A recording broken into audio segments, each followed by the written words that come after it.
सर्वसामान्यांच्या हक्काचा आवाज जागर जनस्थान।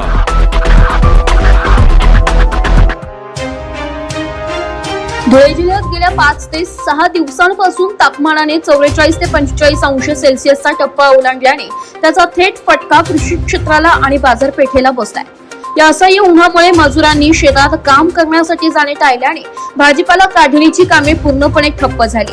याविषयी धुळे कृषी उत्पन्न बाजार समितीतील आडत व्यापाऱ्यांनी दिलेल्या सविस्तर माहितीनुसार मजुरांच्या अभावी शेतकऱ्यांचा माल बाजारात पोहोचतच नसल्याने शेतमालाची आवक कमालीची घटली आहे। बाजारात मुळातच माल कमी येत असल्याने आणि समोर मागणी जास्त असल्याने उपलब्ध भाजीपाल्याला प्रचंड भाव मिळत असून दरांचा मोठा भडका उडाला। शेतमालाची आवक घटल्याचा हा थेट परिणाम बाजारातील दरांवर स्पष्टपणे दिसून येत असून व्यापाऱ्यांनी दिलेल्या आकडेवारीनुसार सर्वच भाज्यांचे भाव गगनाला भिडले। काही दिवसांपूर्वी 300 ते 350 रुपयांना मिळणारा टोमॅटोचा कॅरेट आता थेट 750 ते 800 रुपयांपर्यंत पोहोचलाय, तर 7 ते 8 रुपये किलोने विकला जाणारा दुधी भोपळा आता 20 ते 25 रुपये किलोवर गेलाय। याशिवाय कोथिंबीर, हिरवी मिरची आणि इतर दैनंदिन पालेभाज्यांचे दरही कडकडले। एकीकडे उन्हाचा वाढता तडाखा आणि दुसरीकडे सध्या सुरू असलेल्या लग्नसराईच्या हंगामामुळे वाढलेली अतिरिक्त मागणी यामुळे भाजीपाला बाजारात मोठी भाववाढ पाहायला मिळत असून सर्वसामान्यांचे बजेट कोलमडले।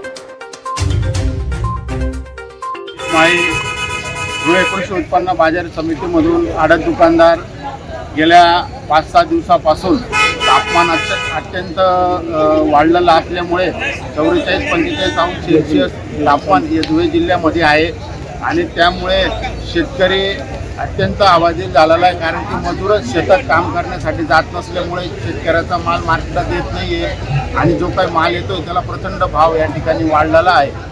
कारण की आवक कमी असल्यामुळे टमाट्याचं कॅरेट जे 300-350 रुपये जात होतं ते अचानक आता 750-800 रुपये या ठिकाणी जात आहे आणि प्रत्येक मालाचा भाव या ठिकाणी वाढलेला आहे।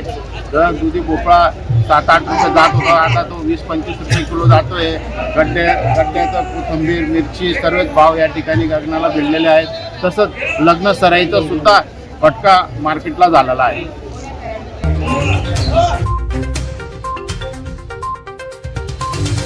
जागर जनस्थानसाठी प्रतिनिधी रूपक बिरारी धुळे।